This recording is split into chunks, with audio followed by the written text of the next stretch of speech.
Hello everyone, welcome to learn Abhi. I am Shivani Chauhan. इस video में हम क्लास 10th ज्योग्राफी की बुक का chapter 2 forest and wildlife resources के एनसीईआरटी के सॉल्यूशंस देखेंगे। तो देखिए, सबसे पहले जो है वो है MCQs. Which of these statements is not valid reason for the depletion of flora and fauna. तो हम लोगों को बताना है इनमें से वैलिड रीजन कौन सा नहीं है। तो नॉट अ वैलिड रीजन हमें बताना है जिसकी वजह से फ्लोरा फोना डिप्लीट हो रहे हैं, कम हो रहे हैं। मतलब जो फ्लोरा फोना पेड़ पौधे और जीव जंतु जो कम हो रहे हैं वो इनमें से किसकी वजह से कम नहीं हो रहे हैं। तो ये हमें बताना है कि वैलिड कौन सा रीज़न नहीं है। पहला है एग्रीकल्चर एक्सपेंशन। तो एग्रीकल्चर फैल रहा है बहुत ज़्यादा, इसकी वजह से कम हो रहे हैं, मे भी हो सकता है। लार्ज स्केल डेवलपमेंट प्रोजेक्ट, तो हाँ भाई ये तो वैलिड रीज़न है। Grazing and fuel wood collection. और डी ऑप्शन है रैपिड इंडस्ट्रियलाइजेशन एंड अर्बनाइजेशन। तो इसमें से हमें बताना है कि वैलिड रीजन कौन सा नहीं है। देखिए, तीन तो इसमें वैलिड रीजन है जिसकी वजह से ऐसा हो रहा है, फ्लोरा फ्लोरा कम हो रहे हैं। तो बहुत ज़्यादा एग्रीकल्चर फैल रहा है तो जंगल कट रहे हैं, ये वैलिड रीजन है। और प्रोजेक्ट जो है बहुत ज़्यादा इंडस्ट्रीज लग रही हैं, इसकी वजह से फ्लोरा फोना कम हो रहे हैं, ये भी वैलिड रीजन है। रैपिड इंडस्ट्रियलाइजेशन और अर्बनाइजेशन हो रहा है, शहरीकरण हो रहा है, इसकी वजह से भी जीव जंतु पेड़ पौधे कम हो रहे हैं। चरने से, घास चरने से या फिर फ्यूल वुड कलेक्शन से बहुत ज़्यादा असर नहीं पड़ता है। फ्यूल वुड कलेक्शन का मतलब होता है जो जंगलों में या फिर पेड़ों की जो टहनियाँ होती हैं या फिर सूखे पत्ते होते हैं उनको कलेक्ट करने से थोड़ी ना कोई फ़र्क पड़ता है पेड़ों पर, क्योंकि टहनी तो मतलब दोबारा से उग जाती है, पत्तियाँ तो खुद झड़ती हैं फिर दोबारा उग जाती हैं। ग्रेजिंग जो है वो जानवर चरते हैं, घास खाते हैं, वो पूरी तरीके से ख़त्म थोड़ी ना कोई कर देते हैं। तो grazing and fuel wood collection बहुत ज़्यादा असर नहीं डालता है फ्लोरा और फौना पर, तो इसकी वजह से डिप्लीट नहीं हो रहा। मगर एग्रीकल्चर बहुत ज़्यादा खेती कर रहे हैं तो जंगल कट रहे हैं, और डेवलपमेंटल प्रोजेक्ट्स यानी कि सड़कें बन रही हैं, इंडस्ट्रीज़ लग रही हैं, बहुत ज़्यादा शहरीकरण हो रहा है, इसकी वजह से जीव जंतु और पेड़ पौधों पर असर पड़ता है नेगेटिव तौर पे। नेक्स्ट है which of the following conversation conservation strategies do not directly involve community participation. तो कम्युनिटी पार्टिसिपेशन पहले तो हमें देखना है किस किस में चाहिए होता है। देखो, इसमें ना इतना कंफ्यूज करने के लिए ये बना रहे हैं कौन सी स्ट्रैटेजी से नहीं होता है कम्युनिटी पार्टिसिपेशन। मतलब कम्युनिटी पार्टिसिपेशन की ज़रूरत नहीं होती है कन्वर्जेशन कंजर्व करने के लिए, बचाने के लिए। तो देखो, इसमें पहला ऑप्शन है joint forest management. Joint forest management में तो भाई ज़रूरत पड़ेगी पूरी कम्युनिटी की, और बीच बचाओ आंदोलन में भी ज़्यादा लोगों की ज़रूरत पड़ेगी, चिपकू मूवमेंट में भी ज़्यादा लोगों की ज़रूरत पड़ेगी। और demarcation of wild life sanctuary. Demarcation of wild life sanctuary का मतलब होता है कि एक एरिया को सरकार ने कह दिया कि भाई ये अब वाइल्ड लाइफ सेंचुरी है, ये होता है demarcation of wild life sanctuary. तो इसके लिए पूरी कम्युनिटी की ज़रूरत नहीं होती है। तो डी ऑप्शन हमारा करेक्ट हो जाएगा इसमें। अब नेक्स्ट है मैच द फॉलोइंग। तो मैच हमने यहाँ पर किए हुए हैं, सामने देखिए। ब्लैक बक जो है वो एंडेंजर्ड कैटेगरी में आता है, एशियाटिक एलिफेंट वल्नरेबल है, अंडमान वाइल्ड पिग एंडेमिक है, और हिमालयन ब्राउन बेयर रेयर, और पिंक हेड डक एक्सटिंक्ट है। देखिए, ये ना मतलब कैटेगरीज होती हैं कि भाई एक्सटिंक्ट हो गया है, इसका मतलब है कि अब वो बचा ही नहीं है दुनिया में। हिमालयन ब्राउन बेयर बहुत ही कम है। इस तरीके से IUCN की कैटेगरीज होती हैं कि कौन ज़्यादा मात्रा में है, कौन कम है, किसको बहुत ज़्यादा खतरा है। इस तरीके से डिवाइड किया जाता है अलग अलग जानवरों को। मैच द फॉलोइंग, इसमें मैच है तो यहाँ पर देखते हैं रिजर्व फॉरेस्ट कौन से फॉरेस्ट होते हैं। तो सामने डायरेक्ट आंसर लिखा हुआ है, forest are regarded as most valuable as far as the conservation of forest and wildlife resources. तो रिजर्व फॉरेस्ट ऐसे फॉरेस्ट होते हैं जिसको हमें क्या करना होता है, रिजर्व कर करके बचा करके रखा होता है। सबसे ज़्यादा वैल्यूएबल जो है ये फॉरेस्ट होते हैं। Protected forest, forest lands are protected from any further depletion. तो आगे और ज़्यादा बर्बाद ना हो और ज़्यादा उनके पेड़ों की कटाई ना हो, ऐसे एरिया को हम प्रोटेक्टेड फॉरेस्ट जो है डिक्लेयर कर देते हैं। अनक्लासिफाइड फॉरेस्ट, जिसका कोई क्लासिफिकेशन हमने नहीं किया है। Other forest and wasteland belong to both government and private individual and community. मतलब हमने उसको नेशनल पार्क नहीं बोला है, वाइल्ड लाइफ सेंचुरी नहीं बोला है, वो वेस्टलैंड हो सकते हैं, मतलब ऐसे ही घास के मैदान हो सकते हैं जिसमें बहुत ज़्यादा पेड़ ना हो, तो उसको हम अनक्लासिफाइड फॉरेस्ट कह देंगे कि छोटे छोटे पैचेस में है, कहीं कहीं पेड़ है, कहीं कहीं पेड़ नहीं है। तो गवर्नमेंट ने जिसको क्लासीफाई नहीं किया हुआ किस टाइप का फॉरेस्ट है, वो अनक्लास्ड फॉरेस्ट में आता है।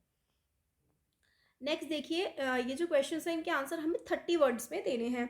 तो व्हाट इज बायोडाइवर्सिटी? बायोडाइवर्सिटी क्या होती है? Why is biodiversity important for human life? तो बायोडाइवर्सिटी क्या होती है और बायोडाइवर्सिटी ह्यूमन लाइफ के लिए इंपॉर्टेंट क्यों है? तो इसका आंसर देखिए, biodiversity is immensely rich in wild life and cultivated species diverse in form and function but closely integrated in a system through multiple network of interdependencies. तो biodiversity का मतलब बेसिकली होता है विभिन्न प्रकार के पेड़ पौधे और जीव जंतु, वेराइटी ऑफ फोना एंड फ्लोरा। तो अलग अलग टाइप का फ्लोरा फोना जो होता है वो मिलकर के बायोडाइवर्सिटी बनाता है। बहुत सारे टाइप के वाइल्ड लाइफ हो, बहुत सारे टाइप के जानवर हों, अलग अलग टाइप के स्पेशीज़ हों और अलग अलग टाइप के पेड़ पौधे हों, तो वही जो है बायोडाइवर्सिटी होती है और एक दूसरे पे वो डिपेंड भी करते हैं।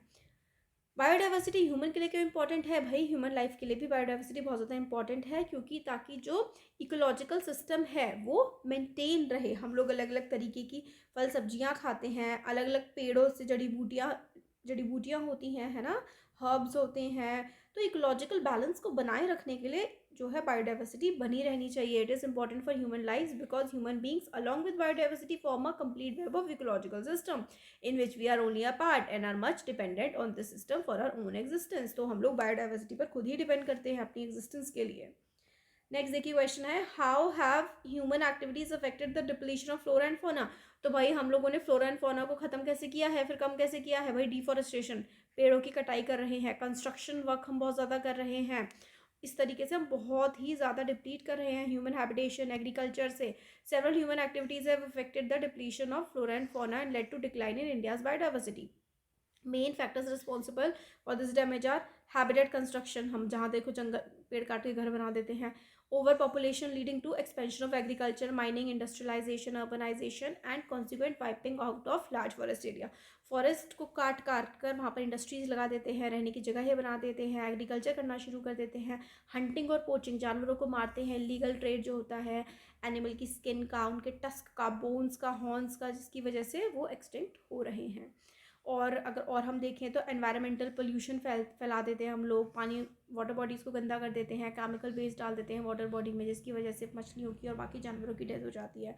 फॉरेस्ट फायर जो है, इंसान जो है जाते हैं घूमने जंगलों में और सिगरेट वगैरह पी के वहाँ फेंक देते हैं, उसकी वजह से पूरे पूरे जंगलों में आग लग जाती है। लार्ज स्केल डेवलपमेंटल प्रोजेक्ट्स जो बन रहे हैं और over grazing and fuel wood collection, over exploitation of forest products, तो इसकी वजह से एनवायरमेंटल डेग्रेडेशन हो रहा है। इनमें से आप ऊपर के 4 पॉइंट्स ले सकते हैं। नेक्स्ट है, describe how communities have conserved and protected forest and wildlife. तो फॉरेस्ट एंड वाइल्ड लाइफ को कैसे कंजर्व किया है कम्युनिटीज़ ने?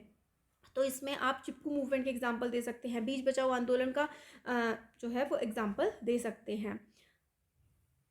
तो देखिए आंसर इसका, Indian forest are home to different community. अलग अलग कम्युनिटीज़ जो है, ट्राइबल कम्युनिटीज़ रहती हैं इंडिया के फॉरेस्ट में। These communities have a complex relationship with their environment. The Mundas and the Santhals of छोटा नागपुर, तो मुंडा और संथाल छोटा नागपुर रीजन के जो वर्शिप करते हैं वो लोग महुआ ट्रीज़ को और कदम्ब ट्रीज़ को। Tribals of Orissa and Bihar worship the tamarind and mango trees.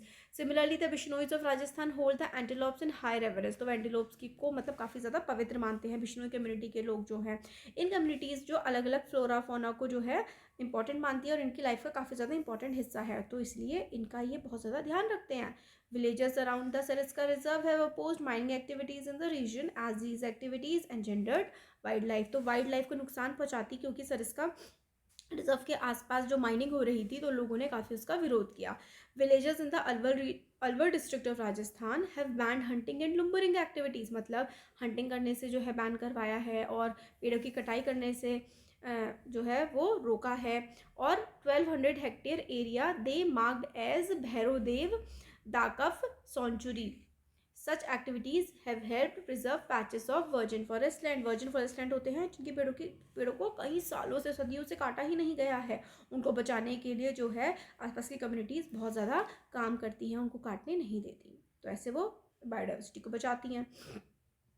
Right a note on good practices towards conserving forest and wildlife. तो फॉरेस्ट एंड वाइल्ड लाइफ को बचाने के लिए जो जो अच्छी प्रैक्टिसेस हैं उनके बारे में बताना है। तो good practices toward conserving forest and wildlife are plenty, बहुत सारी हैं।